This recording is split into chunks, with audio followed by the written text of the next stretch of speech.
Michael, Dane, how are you? everyone. Now, if you were watching on the live stream, I just had some creepy countdown go. Didn't really plan that one through. I thought it was better audio than that. It's like an episode of sci-fi, like from Yeah, back in the day. Yeah, probably I could find some better audio for us. Anyways, welcome everyone to episode 42, not 32, of the MV Red podcast, where tonight we got a lot to talk about in this crazy political summer that we have going on right now. We're going to talk about the state of the race. Things have tightened up significantly between Kamala Harris and Donald Trump in just the last 3 weeks since President Biden decided to back out of the race. So we're going to talk about that, and maybe kind of curious to hear Dane's thoughts as to why and kind of the strategy of both campaigns right now and where things are going to look over the next few weeks. We'll talk about Kamala Harris's first big decision as the Democrat nominee for president, her pick of Minnesota Governor Tim Walz. Is it Waltz or Walz? I think it's Walz. well, Walz? that's a good I don't question. know. There's no T. It's WALZ. Yeah, I just didn't know because like a Z in like Italian, although that ZZ is like a T. Pizza. Anyways, we'll talk about her pick of the Minnesota governor. We'll dive into the polling data. That's something up my alley, and kind of get an idea of where things have changed. I know there's a lot of people on the right who are quick to point out the sampling has changed, and I have some thoughts on that. So we'll dive into that, and then we'll wrap up discussing the Ohio Senate race between Bernie Moreno and Sherrod Brown. And actually, yesterday, I had the privilege of going out to the Mahoning County GOP headquarters and had the opportunity to listen to Bernie Moreno speak on his campaign and where things stand. And we had him actually on our podcast a couple of years ago, Yeah, Dan, if you remember. And so it was cool to meet him in person. yeah. So I have some thoughts on that, race. So we'll kind of conclude our episode there. So I guess before we dive too much into political things, what's going on with you, Dane? Well, I literally just got back from San Francisco. I had a business trip out in California. Flew into San Francisco, rented a convertible, which is a Wow. experience. Yeah, and just was zipping around in the Bay Area in a convertible. On business, which is why I don't know if you can see because of the lighting, but I'm very sunburned and I'm wearing this kind of auburn colored sweater. But yeah, it was great. I flew back. I will say this: Northern California is a beautiful area. It's really nice. The air, it's got that nice Pacific air that comes in, and it's like in the 60s and 70s, which is really my vibe. It's cool. It's really really nice. I'm a big fan of Northern California. Maybe I don't know. Maybe I'll just become a socialist and be like Nancy Pelosi's pool boy. You know, It because sounds like it, Dane. Sounds like you might start leaning to the left a little bit. yeah, maybe we'll do MV Red and San Fran Blue or something. I don't know, but it was really nice. And then I flew in today, and you know, we should make a point that the weather and the storms. And I'm not trying to turn this into a weather podcast, but I'm looking outside my window, and we had horrible storms a couple days ago that knocked out power. Power is still out in Cuyahoga County and in Geauga, and now it's raining even more. I hope we don't get flooding. Like there's a lot of rain down. It's crazy. Yeah, anybody knows me, as Dane does, knows I'm into the weather, like politics and sports, and there's definitely a lot taking place right now, and those things are not moving. I actually saw them on my drive home from work, and I thought they were coming our way, and then I looked at the radar, and I noticed they just weren't moving. They're just sitting over like a line from Akron up towards Twinsburg, Solon up your way, Yeah. and it's just not moving. So uh, What hopefully it the disintegrates here soon. Yeah, the storm that hit yesterday, or was it Tuesday? It feels like, or Monday. It feels like people didn't really predict that. Like we knew that storms were coming, but I don't think anybody really thought that they were going to be that bad. Yeah. Um, I mean, I wasn't expecting that, and then in the afternoon, we actually had, like, some storms roll through maybe late morning, early afternoon, and then I'm like, "Is it done?" And then I started reading up on some things, and sure enough, there looked like another line was forming, and then we down here, I know they had some tornadoes up that way, but down here in Mahoning and Trumbull, Mahoning County had a tornado warning. Trumbull did, from uh, where you grew up, and so no damage where I was at, but I know there's quite a bit up near Cleveland and Western PA. So crazy weather, and it's interesting. We've had two tornado warnings this year, one last year in Mahoning County. So the tornado alleys, they are saying, is shifting a little bit more east.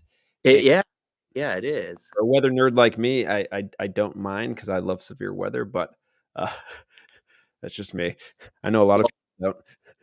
I invested in a natural gas generator last year at the end of the year, and I'm just very thankful that we have fossil fuels because it kept our house. Like we lost power for 2 days, and it kept running because of that. But, anyways, enough on the weather. Michael, we got a lot going on. I have to tell you, I'm very cheap personally, but when I'm on my corporate card, I get very liberal with my spending. Maybe that's why I enjoyed California so much. But I uh, I was about to take off, right? And then there's this Trump press conference. And I don't know if this is on your agenda, but and all the libs on my Twitter feed were like, they were saying two things. One, Trump was going to drop out. Like every time Trump does any sort of like event, they're always like Trump's dropping out, right?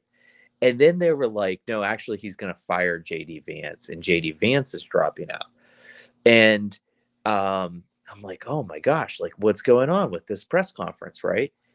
And I take off, and so like in the takeoff, it's a while before you can get the internet back online.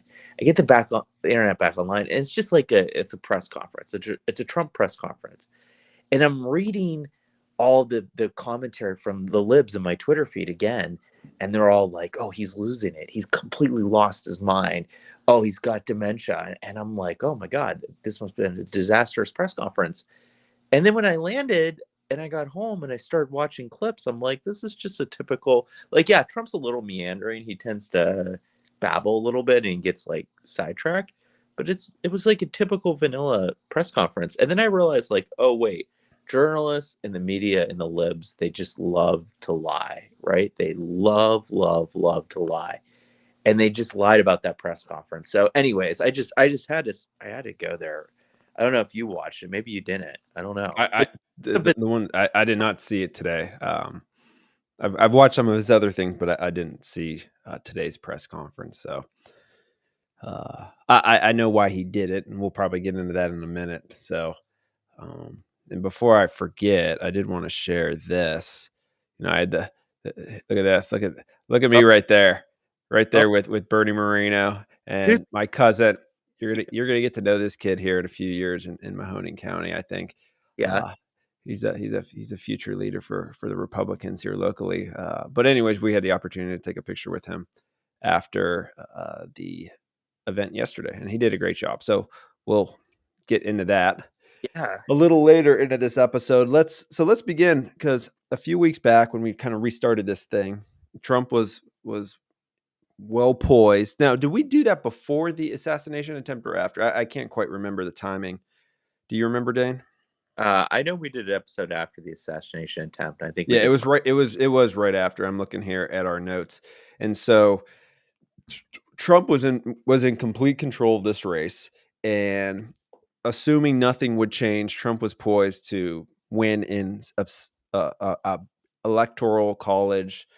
It wouldn't be a landslide to the proportion of Ronald Reagan and Richard Nixon had back in the late 60s, early 70s, and then in the 80s with Reagan, but it was going to be substantial for our polarizing times. And then 3 weeks ago, President Biden decided he was going to back out because the media and the Democrats were really pushing him hard to get out of this race.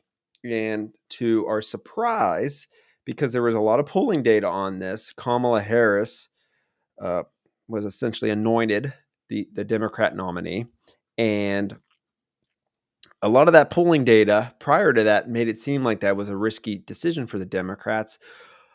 But to their credit, and we'll get into this in a couple minutes, the race is pretty much neck and neck now. And I was a little skeptical at first. And again, when we talk about the polling data in a few minutes, I'll kind of give you my feedback on really where I think this race stands. But I do think this is a dead heat race right now. Things have tightened up substantially. And what's working in Kamala Harris's favor is A, she has not had a press conference. She has not had an interview, a sit down interview. So she is working that works to her benefit because there are concerns, and I've seen some tweets among Democrats about when she is off the cuff, when she has to sit down for an interview. And we saw that clip last episode with Lester Holt on NBC about her job as being in charge of the border, and she's like, I haven't been to Europe either. Yeah, but by the Democrats hiding her poll numbers have skyrocketed to the point where we're a 50-50 race. If you look at the betting odds, it's virtually 50-50 right now. It's a coin flip. And we didn't see this happening a few weeks ago. And I kind of figured it would kind of level out, plateau out around 55% Trump, 45% Kamala, and her honeymoon would kind of start falling off. But it hasn't happened yet. But just because she's been on this trajectory doesn't necessarily mean it's going to continue. And so, I kind of want to get your thoughts on this, Dane. What's been working for the Kamala campaign? And in addition to that, we also need to critique the Trump campaign during this. And I have my own thoughts on that. But let's first start on the Kamala Harris's campaign. Get your thoughts on that. Um, I think that one thing she's doing very well is she has a fresh aesthetic, right? Which is really amazing if you consider she's been in politics for a while. She kind of was this hidden away VP that she just really was non-existent for 4 years. The VP to a very unpopular president. And by the way, sidebar, Mike, Joe Biden's still the president. Does that feel weird? Like, have you heard from that guy? Right? Like, what's going on there? He was going to run for president again. They just, nope, he's not. Well, why not? Right? Does anyone else find that really, really bizarre? But anyways, um, her campaign is really to me it seems very sharp. Her forward, we're not going back, that sort of language I think is compelling. And it seems very fresh, right? And if you contrast it with the Biden campaign, whenever you watch Biden, you physically cringe because it reminded you of your own loved ones that are going through the aging process, and you're like, it just had a really bad connotation to it. But the Harris campaign, it seems to be very well run, very disciplined, very fresh, and very inventive. I believe, however, why is she doing so well in the polls? Well, she's a fresh face, number one, like, which is ironic, right? Because she's the VP and she has a history, but she is a fresh face. I believe that we are at peak Kamala, right? When did Joe formally say that he wasn't running? It's about 2 weeks ago by my count. So Yeah, it was. I think it was the 20th, 21st, Sunday the 21st. so it's been approximately just a little over 2 weeks. A little. So I think what we've seen is like she has been able to run like all the energy and enthusiasm that was dead because of Biden has been rechanneled in Kamala, and she's definitely polling well. I do believe she's up around 2-3 points. There was was it a Marquette University poll that showed her up 8? I think that's a little ridiculous. There was a poll that came out today that showed Trump up like 2 or 3. I think the truth is she's probably up around 2 to 3 points nationally. Okay. Um, but I also believe that this is not sustainable because eventually she will have to be questioned, right? And eventually she's going to have to come up with a policy. But what they're trying to do is they're trying to repeat Obama. Obama was like this cipher, right? He really was. you could project whatever you wanted into him. If you were like a far left guy, Obama was your guy. If you were like a center right, David Brooks conservative, Obama was your guy. He was a blank slate that you could project what you wanted into him.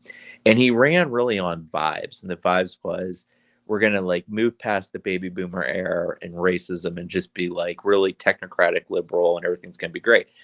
Didn't happen, but he was really good on that. And they're trying to replicate that with Kamala or Kamala. If I mispronounce it, that's not intentional.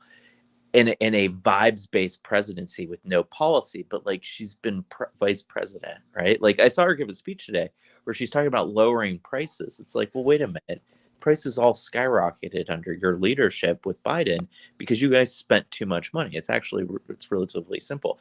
So I think like we're at the peak. If she were a stock, right? Trump's down here, she's up here. I don't think that gap is going to continue to widen. My prediction is it's going to narrow again because she's going to eventually have to face some scrutiny, right? One more point and then I'll pause. She is benefiting from a very compliant media. And the media is the key to understanding the Democratic power nexus because what the media does is they're able to shape perception and they're able to establish the Overton window. 20 years ago, the idea of children having sex changes was a barbaric idea. The idea that a man can become a woman simply by chopping off his genitals or by saying that he identifies that way was just an absurd idea. But what the media did was they conditioned people over time to accept that. The media supports and controls the Democrats. They're one. It's this unified axis. And so the media is building up Kamala, and eventually like the media is going to have to show at least some skepticism, right? It's not going to be a lot, but it's going to be some. And the moment that happens, I think, is when the pivot happens. So that's my take. I think Kamala is riding high. I think the poll bump is real, but she's going to start coming down. We could get to Tim Walz in a moment here, but that's my take. What do you think, Mike? Michael? Yeah, I think you brought up an excellent point. It was the point I was going to make. It's the media. So let's go back a few months. People on the right had major concerns about the cognitive state of Joe Biden. They said he was They were starting to right. lose it, which we started to see honestly 4 years ago. But the deterioration of him has really been amplified, I would say, in the last 6 to 12 months. And the media was quick to cover it up because Biden essentially ran against nobody. I know there was some Democrat who ran against him who really stood no chance. And He so he was a shoo-in, right? He's the incumbent. He's the president of the United States. This is what the Democrats are going to have to run against Donald Trump. So what do? They have to cover him up. They have to cover his decline up and call him cheap fakes. Remember, in the weeks leading up to that debate, they were calling him cheap fakes. Conservative media, they're trying to distort these videos of Joe Biden and this and that, and the media and Democrat politicians were quick to come to his defense, right? So they're all on board. They all got their marching orders, their talking points. Then came the debate from hell for Joe Biden, right? They I thought, couldn't cover him up anymore. What's yeah, that? I thought it was a Yeah. great. I actually, So anyways, keep going. Yep, yeah. all right. So yeah, the debate from hell. It was it was horrible for Joe Biden. It destroyed single handedly destroyed his campaign. And what happened immediately after? The media and the Democrat elites immediately turned on him because they knew, assuming nothing else would change, Donald Trump was going to become the 47th president of the United States. So what did they start doing? They went from covering him up for months upon months to now saying, oh, we want you to do press conferences, the NATO press conferences. We want you to do sit-down interviews, George Stephanopoulos. Just to, again, put him out there, right? Put him out there, see if he's capable of actually doing it. But what's interesting here? So they were successful in doing that. So that's the power of the media. They were successful in pushing out Joe Biden. Fast forward to now, Kamala Harris. You notice a similar pattern here? She's nowhere to be found, right? No, She's the presumptive nominee for going on 3 weeks now. No interviews, no press conferences whatsoever. They know her vulnerabilities. We all know her vulnerabilities. These aren't just right-wing talking points. Go back and watch some of her interviews, her press conferences over the years. that is her vulnerability, and they are trying like crazy to cover it up. So what are they doing? They're trying to paint a very positive picture of her. They're trying to get it out there, get the Democrat base excited, which they are. To their credit, they're excited. They're energized right now. Something they lack completely under Joe Biden. They're energized right now, and they have a lot of momentum. And so what they're doing, they're covering her up. They're Why wouldn't George Stephanopoulos, why wouldn't Lester Holt or somebody want to sit down and interview for the sake of ratings, right? Like, why aren't you folks in the media doing your job saying, hey, you're the Democrat presumptive nominee. Why aren't you fielding some questions? So that's my take. Now, let me talk real quick about the Trump campaign, where I kind of felt, I thought that assassination attempt and Trump going fight was really going to be a pivot point. And at that point, he shortly, a few days later, picked J.D. Vance as his nominee, his vice presidential nominee. And it seemed like he had a change of tone, right? And then came his speech. And the first 25, 30 minutes of his speech was a certain tone. And then he just like something like clicked where he went back to his old self, which again, I know a lot of people love. You know, we know how he is, right? And he just kind of long winded, completely went off script. And it seems like a lot of his campaign since that moment has just been a lot of the old stuff, right? Those kind of distractions where he kind of gets off script. He starts going after the Georgia governor, and we don't necessarily have to get into, just kind of goes off script on stuff that is unnecessary when he should just be focusing on his opponent. So that's what's working for Kamala's campaign. I just think the Trump campaign right now is just kind of all over the map. They're not. I don't know. I think that's going to change here soon, and I'll explain that right now as I pass it off to you, Dane.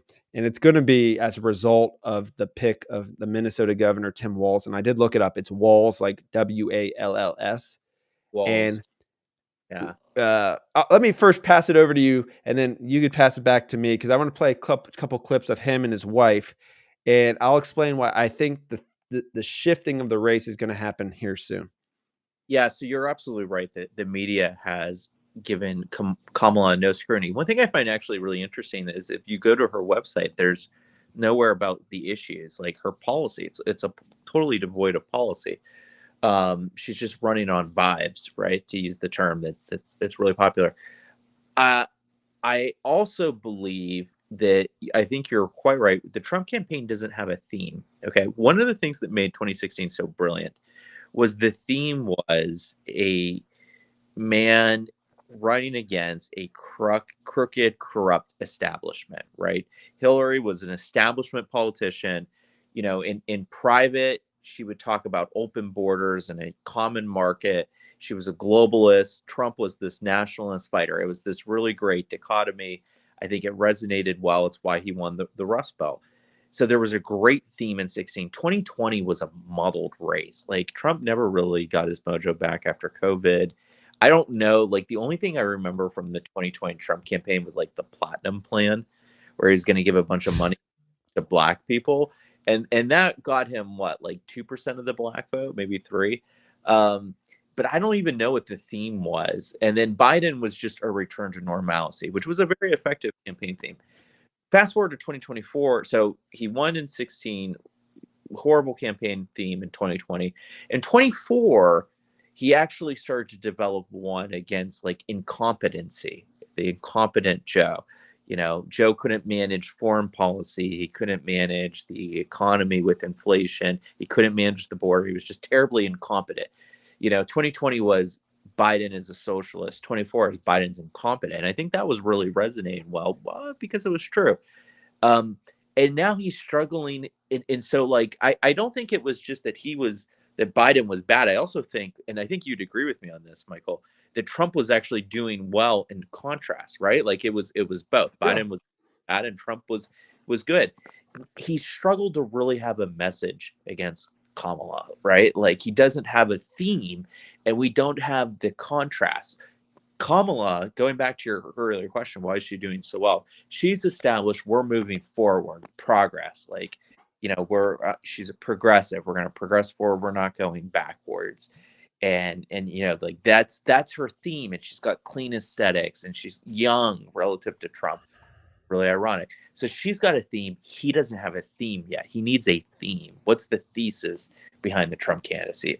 I'll turn it back to you because you go bring up Tim Walz because I want to go into Tim, but I want to hear what you want to say. So yeah, so I said at the start of the show how I thought this was the first major decision by Kamala's campaign, and I think it was a failure on her part. I think it was a she kind of struck. I don't want to say she struck out, but she had an opportunity. I would think many on the right. I don't know really how you feel. I'm guessing you're probably in line with me, where I think a lot of people think this race is going to come down to Pennsylvania, one way or the other, and whoever wins Pennsylvania is going to be probably 80-90% chance of winning the election. I agree. And so, although there is some baggage with Shapiro that was starting to come out, he is a very popular governor in Pennsylvania. I think his approval ratings are close to or north of 60%.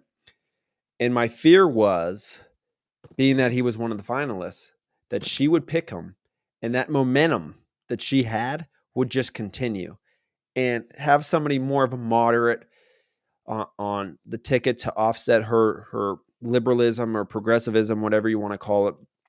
I thought it could really work well, and again give her that momentum that she's been having and carry it to the convention in a couple weeks here in Chicago. But there was this push, and there's those dynamics within the Democrats between the Jewish wing and the Islamic wing, or the Arab wing, whatever you want to call it, and The some of Hamas, that, and what's that? the Hamas wing. Yeah, the Hamas wing. So there's those dynamics, and there are some accusations against Governor Shapiro in terms of kind of his handling of a sexual assault allegation. And so that really flared. Like, he seemed to be the favorite, right? In the betting markets, he was the favorite for quite some time. He seemed just like he would make the most sense. And then comes this governor from Minnesota that, I'll be honest, I didn't know much about, and she ends up deciding to pick him. And I think that a lot of people on the right were finally after like 2.5 weeks, where Republicans really had a lot of momentum for much of the first half of the summer, from Trump's conviction through the assassination and the convention. They had the momentum, but since then, it seems like the Democrats have had some momentum, and it's felt like finally something might have gone the Republicans' way. And I guess there's a few things on this. So first and foremost, he's been the governor when the George Floyd riots took place up in Minneapolis. And I just want to read real quick a snippet from a New York Times article that came out today regarding his handling of it, and some pushback he's going to get as her nominee. So it reads, 2 days after Mr. Floyd's death, with protests in Minneapolis turning increasingly violent, the city's mayor, Jacob Fry, asked Mr. Walz to deploy the National Guard. Hours later, the city's police chief submitted a written request for 600 troops. But it was not until the next afternoon that Mr. Walz signed an executive order allowing the Guard to assist cities. So when Minneapolis was burning down as a result of the protests, he was sluggish. So issues first and foremost with his handling of Minneapolis. So that's one vulnerability there. A second vulnerability that's really come out, and I think it's starting to stick, is where his claims about his military service. And so I want to share a couple videos. Actually, real quick, before we go into the military service, I want to share this video of his wife with some, what I would refer as asinine comments that she made when those protests were taking place. So let's first listen to this one. I would say those first days, when there were riots, I could smell the burning tires. And that was a very real thing. And I kept the windows open for as long as I could, because I felt like that was such a touchstone of what was happening. So, yeah, that to me is just like who says those things like that. That's just a very bizarre statement. Like, you're going to leave your windows open while the biggest city in your state is being burned down by protesters over the shooting. Like, you get like some sense of enlightenment of some sorts. I don't know what you want to describe it. So there's that aspect. Then there's this aspect of his military service. And so there's a couple clips here I want to play. Here's the first one where he is on C-SPAN from 2007. Your background, and how did somebody from Nebraska end up in Minnesota? Yeah, well, my wife's from Minnesota, so she took me there. Actually, it was based on the educational system in Minnesota was one that we kind of aspired to teach in. So I ended up in southern Minnesota. My wife's been there for many generations. And your military background? I spent 24 years in the National Guard, some of that full time. I was an artilleryman. I deployed in support of Operation Enduring Freedom. My battalion provided base security throughout the European theater from Turkey to England in the early stages of the war in Afghanistan. And that same battalion is now in Iraq at this time. Next call, Lawton, Oklahoma. So there's that clip, and then there's one more I'm going to share that actually CNN of all places is starting to kind of go after Tim Walz on. So let's listen to this. Walz did make a comment speaking to a group. He's done it a couple of times where he has used language that has suggested that he carried weapons in a fighting situation. As you know, with your contact with the military, I know from coming from a military family, there is a difference between being in a combat area, being involved at a time of war, and actually being in a position where people are shooting at you. There is no evidence that at any time Governor Walz was in a position of being shot at, and some of his language could easily be seen to suggest that he was. So that is absolutely false when he said that about gun rights out there. So again, there's a few clips there that I want to touch on, which I think are some vulnerabilities for this pick. You know, hearing about this military stuff, it sort of reminds me a little bit of some of that Swift boat. Was that 2004, Dane? 2004.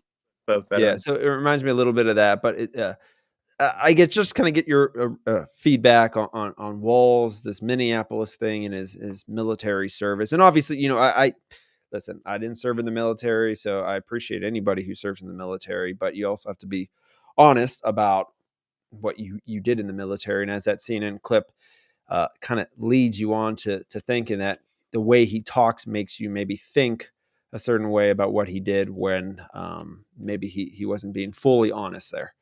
Did any of the did Grandpa Metzinger, did he serve in the military? Yep, and his brother did as well, and his brother actually died. And I could be off on this. I believe in Normandy. Wow. Yeah, I would be surprised if your family didn't. You guys are great Americans. You're like the most red-blooded Americans out there. So on Mr. Tim, first of all, I find this guy so repulsive. Like, there are some people on the left that so this is real talk time. Hillary Clinton, I had a begrudging respect for. Like, I thought she was evil, but she kind of knew she was evil and she kind of embraced her evilness. And she was just so, like, I don't think Hillary Clinton is a true socialist. I think she's power hungry, right? Like, she just wants power.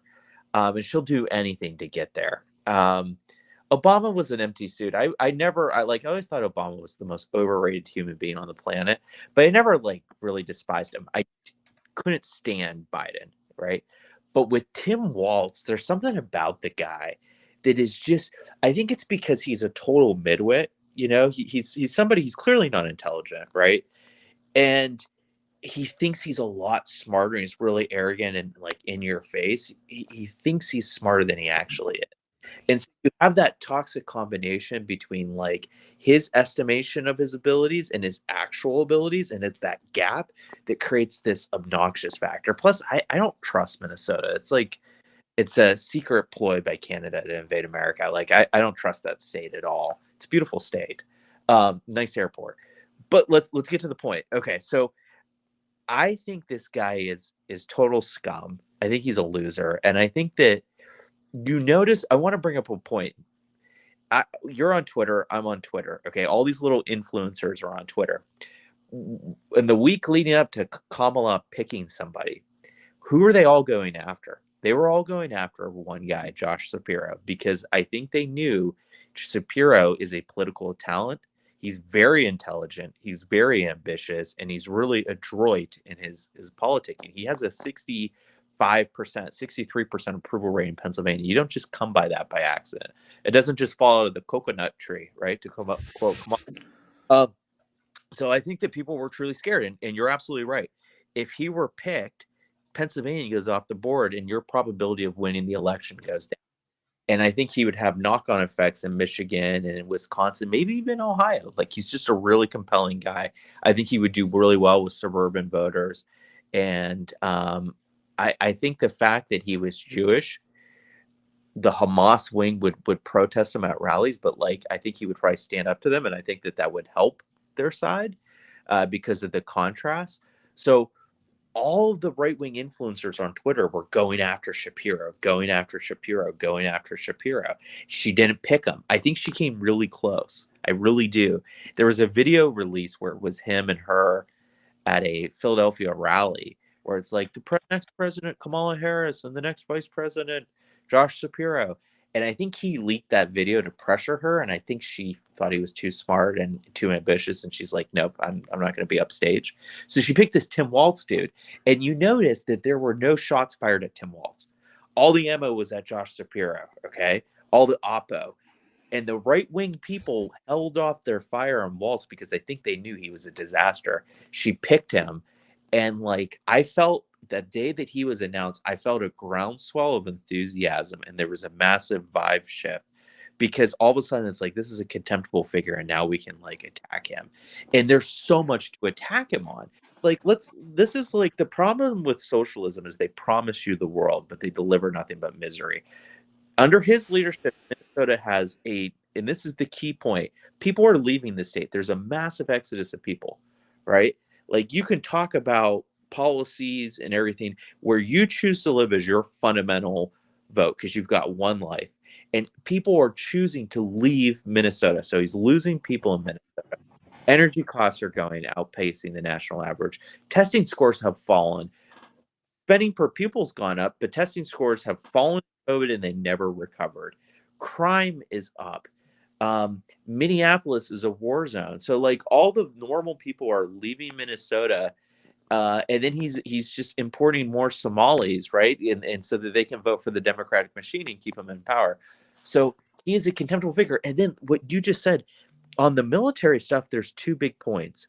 The first point is that he did lie about his service, where he said I was in war. He was never in war. He was deployed to Italy. He wasn't even deployed in Operation Enduring Freedom or Iraqi Freedom. He was just deployed to Italy. Okay, I was in Italy. Have you been to Italy? It's not a war zone. That's a dream for me one day, Dane. You would love it. It's a great country, great people. Love the Italians. So he exaggerated about that multiple times. But the second thing, and this is what JD went after him on, was there's a weird timeline where this is like perfect for Michael's analysis of like when his unit was deployed and when he retired.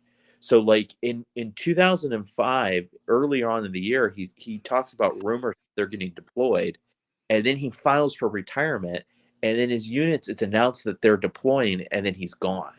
And the argument is that he dipped out before deployment. I tend to believe that that's probably correct, right? Like there more research needs to come out, but yeah, and look, Minneapolis burned under his leadership. Like the city didn't do well. A race riot spread across the billions of damage. 25 people died for no reason, right? Those were the stupidest riots of all time, the George Floyd riots. They rioted over, anyways. So there you go. I think Waltz is a contemptible figure, and I think he can easily be beaten. I agree 100% with what you just said, Dane. I do want to make a correction. I said my grandpa Metz's brother Joseph passed away in Normandy. It's actually the Battle of the Bulge. I had to do some research, and thanks to my Aunt Patty who's tuning in. So he passed away. Looks like December 26, 1944 in the Battle of the Bulge. I'm looking in the chat here. Marco Morgione, brothers with Nico, who I took that picture with yesterday. I'll go to Italy with you anytime, Mike. I'd appreciate that. Marco, I would love it. You could translate for me. I know you spent some time there in Italy, so you could be my translator. Miss McVicker would not be thrilled. I seem to have forgotten all of my Italian, although I could say the Hail Mary in Italian, and I can do my numbers up to like 30. So I got that going for me. Dane, other than that, in terms of foreign languages at Ursuline, it's gone. So So I guess real quick before we move on to the polling discussion, why I believe we're going to see a shifting of the race. I do think these accusations against Walz on the military are going to start to stick, and so the fear, if you're the Democrats, is that you're going to let the Trump campaign and the right define Walz and put him in a position where in a few weeks his favorability, unfavorability numbers among certain segments of the population might not be all that great.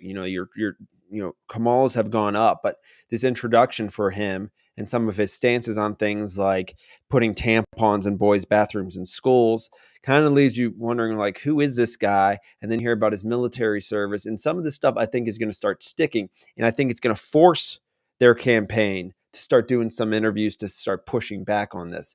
And so there's that aspect. And then there's this aspect that it did come out today in Trump's press conference that he is agreeing to the debate on ABC with Kamala Harris on September 10th, and he's proposed 2 additional debates.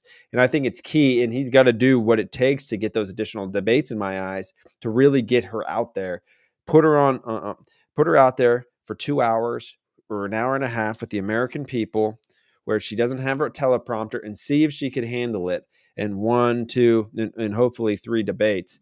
And we'll see what happens there. So I think that's enough on Walz. But let's move into the polling data, because this is something that I take a lot of interest in, and I'm going to share my screen here for a second, because I've the nerd that I am politically, have kind of been doing a little bit of research on this Dane, and we seem to have lost Dane. Where did Dane go? Hear me? Dane, there you Yeah. go. You Yeah, we won't believe lost you there, buddy. like an Amber Alert on my phone that there's flooding in Geauga County. So I might be like heading for the life raft soon. Sorry about that, but I'm back No, now. no. Understood. We'll move quickly through this. So, in looking at the polling data again, like I said earlier, if you look at the polling data prior to Biden dropping out, so all these polls above this line. So if you're listening, I kind of have a spreadsheet up. If you're watching, you could see this. I just kind of looked at some polling data before and after Biden dropping out and Harris becoming the presumptive nominee. So before, this is pretty much all of July through July 20th. Trump was up an average of about 2.8 points. Now, I don't have all the polls in here. I've been trying to add as many as I can, but since Kamala became the presumptive nominee, Trump's lead, it's essentially a tie. But when you start digging in, I hear a lot of people on the right, oh, the polls are skewed, the polls are skewed, the polls are skewed. Like, what are they doing, right? And so I really, I'm hesitant to just buy this idea that the polls are skewed. I do have issues with some pollsters and how they put stuff out. Like, there was a poll out last week that showed Kamala up 11 points in Michigan while being down 4 points in Pennsylvania. If you're a pollster, that's wrong. That's never going to happen. You put it out there. It's, to me, it pushes a narrative. And I think if you're a pollster, you either don't release that poll or you keep going until you get an adequate sample that really represents a state. So I do have that pushback. So when you look at the partisan breakdown of some of these polls, in terms of like how much of it is Democrats versus Republicans versus independents, prior to Biden dropping out, it was on average about Democrat a little less than 1 point, right? So it was a pretty even electorate, about same number of Republicans and Democrats in the polls. Since then, that has changed. It is now about a D plus 3 electorate. So about a D plus maybe a half a point to a D plus 3. So it's gone up about 2.5%.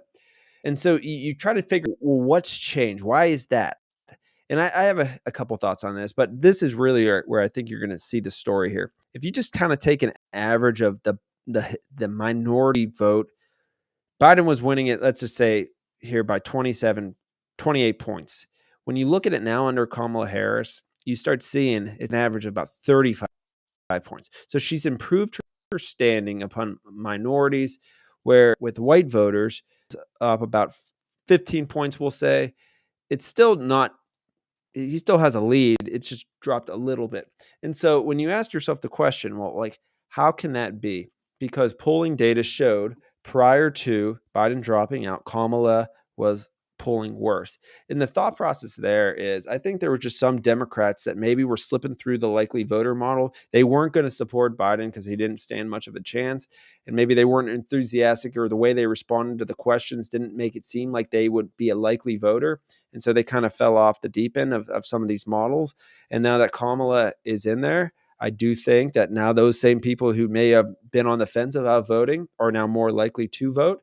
And now her numbers have rebounded a bit. So I do think, though, I personally think it's a 50-50 race. I do, to Dane's point, I would say I think Kamala is probably up about a point, maybe two nationwide, but a point or two nationwide is going to essentially mean a very tight electoral college race. Just because you win the popular vote doesn't mean you're going to win the electoral college. And so that's going to be really key over the next, I would say, the next month leading up to that debate. Can Trump keep these numbers in line, or is Kamala going to start? Can she grow her numbers a little bit? So it's going to be interesting to see. But that's kind of my take. You start seeing in some of the individual states tightening up, and it's really going to be interesting to see where this race shapes up. From 3 weeks ago to now. It's just a completely different race in terms of how close this thing might actually end up being. Well, the other thing, so I do think that the more Democratic polls are a little bit driven by the response, right? Like the enthusiasm. You correctly identified it. The enthusiasm among the Democrats has surged, and I think that's very real. And you're seeing that translate into the polling response rate and the overall shift in the numbers. I'd give her a little bit more. I'd say she's 2 to 3 points ahead. But it's still very tight, and it can move. I think the Democratic convention is next week. Is that right? I think It's that either next week or the following week. It's one of those two. so she'll probably stay high in the polls through that convention. She might even expand it to like a 4 point lead, a 3 to 4 point lead. But I do think that once, September rolls around, it's going to start to converge again. People, my personal belief is people don't really pay attention to politics until after Labor Day. I think most, like we're nerds and we're obviously following it day by day, but I think most normal people are just tuned out. Where I'm confident is going back to Mr. Walls is I do think, I give the GOP like a D on defining Kamala, right? Like they're struggling. They don't really have a theme. They're not doing a good job. But I think that they get like an A-, B+ for defining Tim. And I think that he's been on the defensive, and the Harris campaign has been on the defensive over the defining of him. Like the GOP didn't do well with the JD Vance launch, but now that JD's more of the attack dog and has somebody that he can focus his attacks on, I think that they've done a successful job. And I think that like I'm optimistic because I don't think Tim is going to be that really compelling of a figure. I think like his upside is limited, but there's more downside. Like I don't think it's going to move the needle that much. But like Tim Kaine, remember Tim Kaine in 2016, the other Tim, like he didn't move the needle one way or the other. It was a non-factor in that race. Pence had a little bit of upside because it secured Trump the evangelicals, but this guy, I think it might give her maybe a teeny bit of upside, but the downside risk, the Kamala campaign, it's much more significant. So I'm really optimistic. I really am. I think that they're just going to define him. I think he lied about his military record. I think he dipped out when they had to serve. I think more is going to come to light. And I think there's some other weird things about him. Like who puts tampons in a boy's high school? Like what the fuck? Or sorry, I shouldn't swear. Seriously, I love when you swear, Dane. it's like, have you guys? The thing is, like, we're so deep into it that like this is normal, but like, what the f, right? Like, what are we talking about? And then he's like, I'm more pro-choice than Nancy Pelosi. Here's the thing. You know what? I'm sick and tired. I'm going to go off on him. Abortion should not be a defensive issue for Republicans because what is the limit for Democrats? What is the limit? Like Tim Walz would say, like there should be no limits whatsoever. So you have a baby that's fully formed in the 8th or 9th month of the pregnancy, and the Democrats are going to support like using a vacuum tube to suck out that baby's brains and like scissors to snip apart the limbs. Like that's sick. That's disgusting.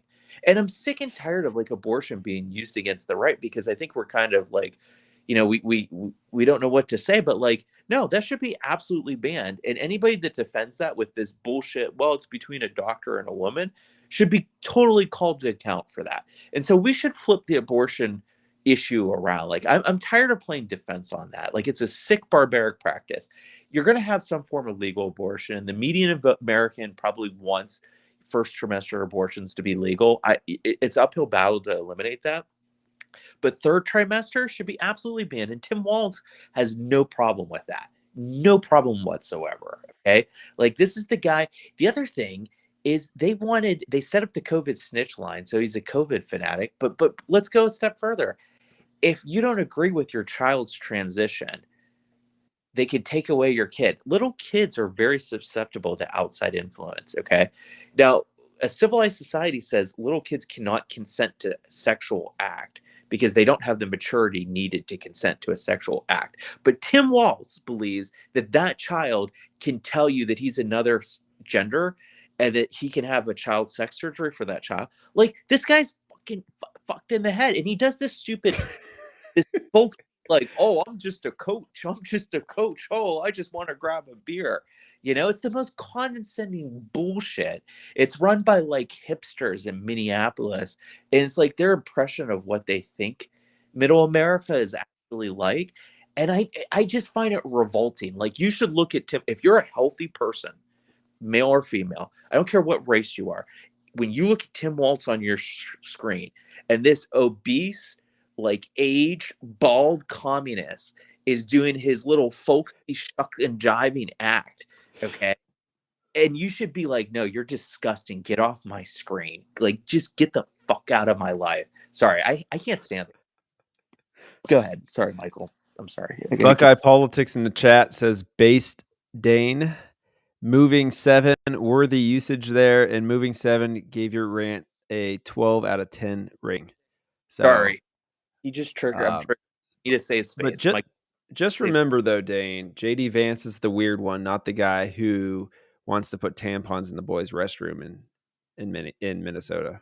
Just remember, that's the weird one. JD Vance is the weird, average American who's weird. So weird. He's so weird. Yeah. And then, yeah. Anyways, Buckeye Politics says, let Dane cook. Now, actually, it was upgraded. You got a 15 out of 10 rant. People were in agreement, Dane. They like your passion. I think we need to get that out of the Trump campaign over the next few weeks. We need that, because unless we have that, like, I tend to believe that you have to appeal to moderates, right? And to win elections because they're a coalition. So I'm always a little like, you don't want somebody to be too far right wing, even though I'm personally very far right wing. But like with Walz, I think that like the line of attack I just said appeals to moderates because it's so goofy who this guy is. And again, it's just the shuck and jiving, like, like, oh, look, I'm everybody on Twitter is like, oh, he's the dad I always wanted. And I'm like, no, F no. I had a father. My father was great. He was not Tim Walz. No, I'm sorry. I'm sorry. He's a weird dude. He's just a weird dude. Yeah, he is weird. Epic rant there, Dane. We appreciate it. I love the passion. And like I said, I think the Trump campaign and those on the right need to get it. You can't just keep looking at these polling data and feel sorry for our campaign or sorry for our side. You got to get out there.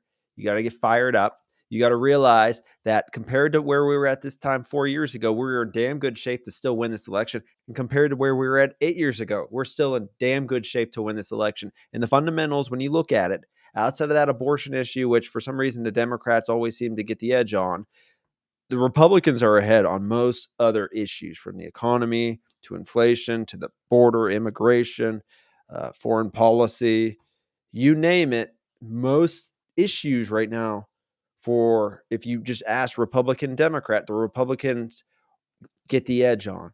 And so when you look at those fundamentals and you look what we're running against, and when she gets out there and inevitably has to answer some tough questions, I think you'll see you could breathe a little easier. But until then, it might not be. Just don't get down by the polls. Don't get down by the media. Continue to anoint Kamala as this great candidate, progressive, forward thinking, this and that. You got to be positive. You just got to know we distill the fundamentals of this race. Give Trump a great chance of winning. And honestly, compared to the last two times when he ran, I feel substantially better now than I ever did in 2016 and 2020. That's just me personally, but. And Michael, you're 100% correct and everything. You're always right. I have 2 Oh, well, points. thank you. I don't One know if is everybody agrees with me. I want to use your brain to do the timeline on the Waltz's statements about his deployment and like build that timeline out, because that requires some research. That's for the next episode to build out that timeline. But the second thing is, oh shoot, I forgot where I was going with that. The timeline is needed. Don't give up. Yeah, don't be demoralized. We're I know where I was going with this. I do think that like this, it's actually good that this is happening now because it's August, right? The election's not till November. We've Correct. got whole months, 2.5 months, really. And I'd much rather like people, the right wing gets out of the fake complacency and has the fire lit under their ass now than complacent, and then a Kamala surge in October. Like in a way, her surge now, it's gonna be really hard for her to have another surge later on. So it's kind of good that it's happening now. Like I view this as a blessing in disguise. Like, yeah, let's not take this race for granted. We're no longer fighting against Biden. The Dems are enthusiastic about this race and they can easily win it. So yeah, let's just get out there. I love it, Dane. I do want to share a website for the troll, or I don't want to say trolls, the people who have a little bit of extra time on their hands compared to some of us. I'm just going to share this real quick, and let me actually see if I can find the exact date. So there's a website that actually will archive websites from back in the day. And so I think it's worth sharing this. Let me just get the exact date on this. Bear with me one second, everybody. It says, I want to share this. Hopefully I can get this up and running. Anyways, it's Tim Wall's website, campaign website from 2005. If you're like me and you like going on the dark web, you could figure this stuff out. But there's a website, archive.org. I've been on this many times over the years, not for political purposes, but just for anything. If you want to see like what ESPN website looked like back in the day, you could go on here and it shows you all these cool things. But I just want to share this with you. So it's, if you just go to archive.org, let me go back here a second. So if Oh, you're at home, just go to the website archive.org. And then in this case, I did come across figuring out what Tim Wall's campaign website was. So again, to the people out there, I know, Dan, you're connected with Ryan Grodusky. You could let him know about this. So if you go here, you get all of his snippets of his website over time, right? So oh, you could see there's a lot here. There's some different dates. Although the one I'm looking for in particular, April of 20th. Of course, it doesn't show up right now. So let me see if I could find it here. timwalls.org/PR. Anyways, it's about his military service and the war in Iraq and him possibly being called out. And so if you're it looks like we found it here. Ding ding ding ding. Here we go. So if you're like me, and although I really don't have too much time on my hands, but I do know this website exists, like you could go out there and try to find maybe previous campaign websites for some of these politicians who have flip-flopped on issues or have made certain statements, just to see have they been consistent on their stances on things. And hopefully this will load here in a second. Anyways, not that I think there's anything here, but this is just this. I noticed this last night when I was looking on my phone. It starts talking about, despite a possible Call of Duty in Iraq, walls. So again, I'm not saying there's anything here, but if you're one of those people who has a little bit extra time on your hands, I strongly encourage you to go to this website, and you'd be surprised what you could find on old websites, especially about politicians. So just something I did want to share. Again, not that I have anything earth shattering there, but for those people out there who have a little extra time on your hands and want to really dig into this guy, go to archive.org and see what you could find on him. Because I think there's probably more out there than people have come across thus far. And so that's one great resource to do so. On that point, Cernovich, he's an interesting Twitter account. He keeps teasing that there's more coming on Tim Walz, that there's a lot more. Like there's more stuff out there and that it's nasty. So I don't know. Ooh. But because this is pretty nasty, right? The stolen valor stuff. But maybe there's more out there. I don't know. I don't I'm know. gonna have to follow Cernovich. I used to follow him. Sometimes, like you said, he's an interesting guy. Yeah, I'm I'm not sure what to make of him at times. saying like maybe there's something there. I don't know. We'll see. Yeah. Okay. So then, I guess that'll lead us into our final topic of the day. We're hitting the hour mark here. And again, I talked about how last night I was at the Mahoning County Republican headquarters, and I do want to send the message, an open invitation to Tom McCabe, Mahoning County Republican Party chairman.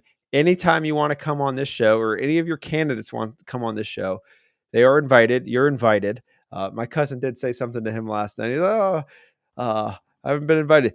You have an open invitation. We would absolutely love to have you on. So I did want to get that out there. Anyways, it was uh, I would say a couple hundred people showed up. There was some protesters on a property right next door. They had an inflatable cat that said Bernie Moreno on it, and had the opportunity to meet some different people. One of which was somebody I've actually followed on Facebook and Twitter for some time.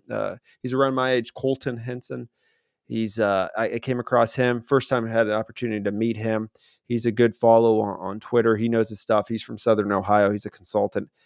And so had an opportunity to meet him, had an opportunity again to take a picture with Bernie Moreno, kind of get his insights on some things. Because if you look at the polling data, there's going to be this gap, right? There, sort of like, I would say, you could kind of see it a couple of years ago. There was the DeWine race, albeit against a very weak contender versus the Vance race against a much stronger Democrat. And there's that. And this year, you're going to kind of see it with the Trump Kamala race versus the Moreno Sherrod Brown race, in terms of Trump needs to win by a certain number to give Bernie Moreno a chance. And before I share some polling data on this, I'm kind of curious to get your thoughts, Dana, on what you think that number needs to be, that Trump needs to win statewide to kind of carry Oh, Moreno across the finish line. you're more good with the quantitative. I do think Moreno can win. Um, I think he's run a pretty good campaign. Sherrod Brown's a really tough opponent. I think he's well liked. He's been there for a while. He kind of has the populist Democrat vibe. So a lot of people that might vote Republican will vote for him, or at least it's hard to oppose him. So he's a really tough. There's something gritty about him, which I think appeals to the Ohio electorate. I'd put him as kind of like a version of Fetterman, like an earlier version, but more of the real thing. So I don't know what that spread has to be. I really don't know mathematically. I will say, like, I think that this is one race that people are sleeping on. I think it's probably a lot tighter than people realize. I'm curious, and I would ask you if Moreno mentioned anything about polling, or like what the gap is, because I bet there's a gap. But I bet if you have a high turnout race for Trump, like, Moreno could be pushed over the top. This could be one of those ones where people are like, "Hey, we didn't expect this to happen." But I don't know. Did he mention that? He didn't mention anything with polls, but what he did mention is, and what's kind of be evident to me when I watch TV, I don't watch a lot of TV, but there's a lot of campaigning by Sherrod Brown, and there's been a lot over the summer trying to define Bernie Moreno a certain way. There's advertisements here, and not far from your hometown, kind of making these accusations that Bernie Moreno is sort of responsible for GM Lordstown plant closing down. Like, really just bizarre accusations against him. I know What? there's a few new ones that came out in the last week, but oh yeah. So there's been a lot of money. I think he had said yesterday it's close to maybe 20 million, something along those lines, that has already been spent in this race. And I think he hinted that the Republican money would start here in the next 2 or 3 weeks, I think is what he was hinting at. So we'll finally see some pushback, some Republican advertising, which is badly needed. But I will say this, with the onslaught of $20 million of advertising, the Real Clear Politics average right now gives Sherrod Brown a 5-point edge. Now, there hasn't been a lot of polling data on Trump versus Kamala Harris since she's been the pick. There's been one poll that had Trump up 10. So that kind of just gives you an idea. That same poll had Brown up 4. So that's like a 14-point discrepancy there between Trump versus Brown being ahead. I don't think it's going to be that significant when it gets down to it. But one thing that's interesting is if you actually like were to go back and look at some of the polling data over the last few years in Ohio, pollsters for some reason have some issues polling this state. Yes, they It do. happened. Yeah. And you could actually look back here. So I'm going to look here. 2022. This is a great example. Okay. Let me see if I could find the U.S. Senate race, Vance versus. Of course, it doesn't seem to be working. But we saw it in 2020 with the polling here. Let me pull that up here. Trump versus Biden, Ohio. So the polls that year showed Trump only winning Ohio by 1 point. He won Ohio by 8.2 points. Okay. So Yep. a 7-point swing, a 7-point miss there. So then we go to 2016, Trump versus Clinton. Polling data average out Trump winning Ohio 2.2 points. He won by 8.1 points. So a 6-point miss there. I'm having issues for some reason, folks, pulling up the Vance versus Ryan RCP polling from 2022. If I could get it here, one more try. Let's see if this works. It for some reason the website doesn't seem to be working. I'll look at 538. But at this point in 2022, if you look at the averages, and this is looking at what's today, August 8th. Ryan had, I'm looking right here on Real Clear or on 538. Ryan had a 4.5-point lead over JD Vance, which is Yep. similar to the deficit that Bernie Moreno has. So assuming you have some of that polling miss again in Ohio, which we've seen since 2016, we saw it in 2018, 2020, 2022 now. I wouldn't be surprised if this is more like a Sherrod Brown's winning by maybe 1 to 3 points right now. And then once that money comes in, that race will tighten significantly. So we'll see there. And Buckeye Politics in the chat says here, Bernie Moreno has a lot of money and ad reservations that he's going to unload in September and October, which seems to jive with what he said last night at Mahoning County headquarters. So I'd wait until then before I get an accurate idea how the race will shake out. I tend to agree with that. But today, in your point, Sherrod Brown is a tough out. He's been in office, I think, 50 years, something like that. I'm not sure if he's ever lost, but he's definitely a candidate, especially with how Ohio's moved to the right. We need to knock him out because if we can knock him out, then there wouldn't be any true statewide Democrats in Ohio. No, So I think I would expect that to tie in. Yeah, I don't think he's nearly as head as. I think this has been an underpolled race, and people are just assuming. very Sure. underpolled race. That's a great point. Very underpolled race, which is kind So of odd. I think it's odd. I think Trump brings out a lot of white working class voters that don't normally vote. And I think ironically, those people I think Brown's base of support is, and this is somewhat ironic, is with like the college educated white suburban voters. I think they really like Sherrod Brown. They might vote Republican, but they'll vote for him. I think his name recognition among the rural areas of the state is probably less, and they probably have less attachment to him. So I think Trump will bring out those white rural voters, which will help narrow the gap. And I could see, I'm imagining a voter that is, I'm voting for Trump, and then they vote Republican down ballot. They don't know who Bernie Moreno is. They may have heard of Sherrod Brown, but they just vote Republican all the way through, and then it pushes them over the top. So I totally agree. I think it's going to be a very close race. I think people are sleeping on it. We'll see. I think if you look at like Michigan or Wisconsin or even Pennsylvania, like if the Republicans can win in any of those races, it would be Ohio. And Moreno's run a disciplined campaign. Like he hasn't loved up. He's a really smart guy. He's a good guy. Like I would love to see him win. It'll probably be Moreno and Doling because if JD wins, like Des Moines will appoint Doling to be the senator, or possibly. What you think? Vivek could have a chance? No, it's not going to be Vivek. People are too naive about that. Vivek is not going to be the senator from Ohio. Not be well. DeWine is not going to appoint him the senator from Ohio. That's I do agree with you. I'd be surprised if he does do that, especially just with the type of Republican that DeWine is. It's more in line with Dolan than it is really anybody else that might put their name in the ring. So, any final thoughts here? I tend to agree with you, though. I think Moreno has a chance. I would say let's look at this race where it stands October 1st. I think you're going to see some tightening there.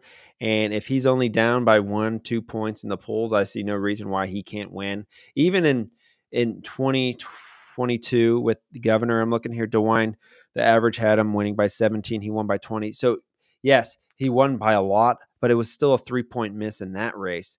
So it just kind of gives you an idea. They for some reason these pollsters have struggles polling this state, and these misses are by 3 to 7 points. And so, assuming it's just at the low end of that range, 3 points, if Marino could get it pretty close there, margin of error, there's no reason he can't win. So, but hopefully, I think if the Republicans especially have momentum, that will work in his favor down the stretch. so. I wanted my final point is about the presidential race. I want to make a prediction. I think that by this time in September, so September 8th, Kamala, the gap between Trump and Kamala will have shrunk. So whatever it is now, right? Let's say she's ahead by 3 points based on, let's use the RCP average. I think that's the fairest average. Whatever that is, it's going to tighten in favor of Trump by September 8th. I bet it'll probably widen a little bit more at the DNC, and then it'll go like that. That's my prediction. We'll see. I have a sponsor, by the way, for today's episode. Yes, I want to know the sponsor. City of Santa Cruz, California. You might not realize this, but Santa Cruz, even though it's a Democratic city, they sponsor a right-wing podcast in Northeast Ohio, and they've sponsored today's episode. I really want to thank the mayor and their city council for sponsoring this episode. I thought, wow, that's really great. A local government in California is willing to put their money where their mouth is. They wrote a large check to myself and Michael. I'm going to use it to buy a microphone and then use the other proceeds to, spend on myself. So thank you to the city of Santa Cruz. Oh, I thought you were in Santa Clara. I was going to say that's where the 49ers stadium is. And of course, they're owned by Youngstown natives, the DeBartolo family. Where's Santa Cruz at in relation to San Francisco? It's on the water. So you go south. So like San Francisco's here and it's like on the coast. Oh, I got you. I'm looking it up right now. Okay. Interesting. They sponsor. My youngest brother was just out there. Yeah. There you go. Yeah. Very good. All right, everybody. Well, thank you so much for tuning in. And just, again, encourage everybody to, if you don't follow us on Facebook, please do so. Give us a like. If you're on Twitter, follow us on Twitter. We're constantly tweeting. Just look for MV Red Podcast on there. And if you're watching on YouTube or Twitch or whatever right now, make sure you give it a like and share this podcast. I'll have the audio up hopefully first thing tomorrow morning. If not, some point tomorrow, we'll get that up. So do you like to listen on Spotify? I will get that up and running. But again, like I've said the last couple episodes, this is the time of the year where a lot of people are into politics. So if you know somebody who would like our show, please share it with them. Just send them a text, send them an email, tell your coworkers, tell your friends, and all those people out there who might find an interest in us. Give us a listen. We enjoy talking politics, and want to thank everybody who added to the show in the chat tonight. I see Buckeye. I see Moving 7. I saw Gabriel earlier, Marco. There's a few others. So we want to thank you all for making it interactive. We appreciate that. And until next time, I guess we'll sign off and take care. And hopefully we'll have an episode here soon.